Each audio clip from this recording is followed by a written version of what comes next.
धोने वाली बहू। शादी के पहले से ही विभा को कपड़े धोने का बड़ा शौक था।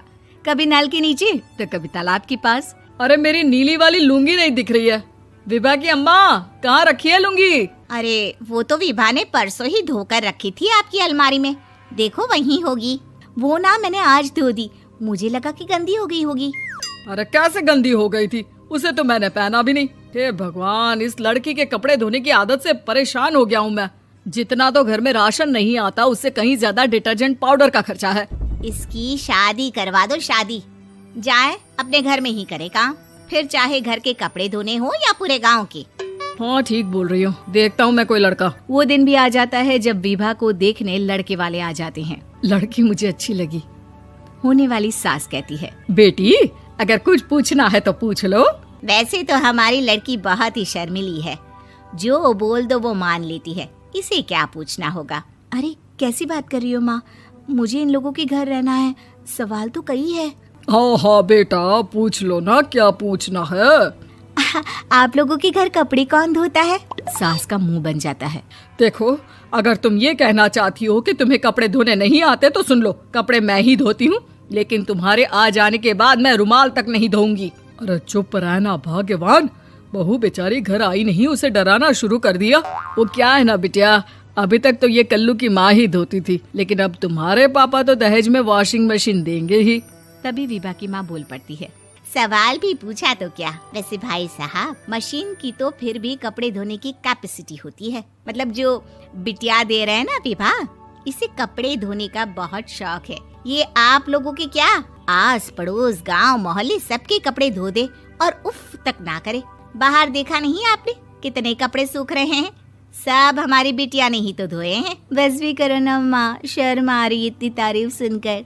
और तो और एक दाग निकाल कर दिखाओ तो मान जाओ। हाँ अच्छा माफ करना बेटा, मैंने गलत समझा, हमें तो रिश्ता बहुत पसंद है। और ऐसे जुड़ जाता है रिश्ता कपड़े धोने का शौक रखने वाली विभा का। उसकी शादी हो जाती है कोयला फैक्ट्री में काम करने वाले कल्लू के साथ। शादी के बाद अचानक विभा चिल्लाती हुई सास के पास आती है। सासू माँ, अरे सासू माँ कहाँ है आप?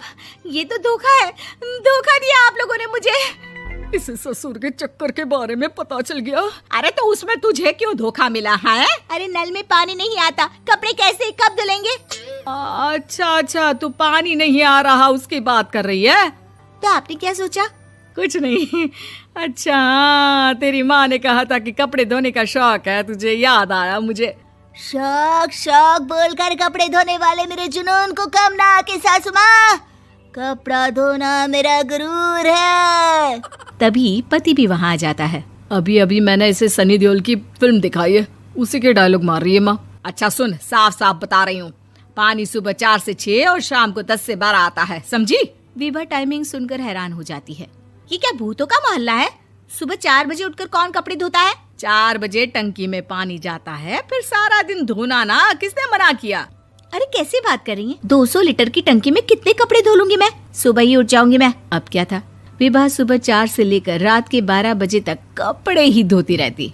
एक रोज सास पड़ोस से निकलकर कहीं जा रही होती है कि साथ वाली कहती है, हाँ कल्लू की माँ, जरा ये बताओ कि 2 साड़ी है, 2 ब्लाउज और एक पेटीकोट और एक नाड़े वाला लंबा कच्छा। हाँ तो? अरे तो क्या, कितना लोगी धुलाई ये बताओ। धोबन दिख रहे हैं हम क्या? हमारे पति सरकारी नौकरी से अभी रिटायर हुए हैं और बेटा सुपरवाइजर है कोयला फैक्ट्री में। धोबन समझ रखा है हमें? हाय रे कल्लू की अम्मा, माफ कर दो, वो तो मोहल्ले में यही सब बता रहे थे कि तुमने बहू को कपड़ा धुलवाने के काम में लगा दिया है। सास को पड़ोसन की बात सुनकर गुस्सा आ जाता है। वो घर पहुंचती है जहां घर के बाहर ही इतने सारे कपड़े सूख रहे होते हैं जितने कि किसी धोबन के घर पर। अरे ओ कल्लू की दुल्हन, बाहर निकल। माँ जी यहीं आ जाओ, बाथरूम में चादर धो रहे हैं हम। अरे अभी हम धोते हैं, तुमको बाहर निकलो। ये आस पड़ोस वाले बोल रहे हैं कि हम बहू से कपड़े धुलवा कर उसे कपड़ा धोने वाली बना दिए हैं। अरे छोड़ो ना माँ जी, किन लोगों की बातों में आती हो? आस पास के लोगों का तो काम ही होता है कि वो किसी तरह सास बहू को लड़ा दे। बहू सारे घर के कपड़े धोती है, ये क्या कम है? बोलिए। सास को भी लग जाता है कि वो बहू का ये सनकीपन नहीं छुड़वा सकती, इससे अच्छा है कि खुद ही चुप हो जाए। एक रोज सास और बहू मंदिर जाते हैं, जहाँ सास की साड़ी वहाँ खड़ी भीख मांगने वाली से मिलती है। माँ जी क्या बात है, आपकी साड़ी उस भिखारन से कितनी मिल रही है ना? हाँ हाँ देखो तो, दोनों की साड़ी मिल रही है। क्या बात है कल्लू की अम्मा, तुम खुद को तो अफसर की बीवी बताती हो और ऐसी सिंपल सी प्लेन साड़ी पहनकर घूमती हो। सिंपल और प्लेन नहीं है ये साड़ी। तो क्या सोने के धागे से फूल बने हैं? कुछ भी सासू माँ, कुछ भी। हाँ बने थे इस साड़ी में सोने के धागे से फूल। मेरे पति लेकर आए थे मद्रास से स्पेशली मेरे लिए 10,000 की।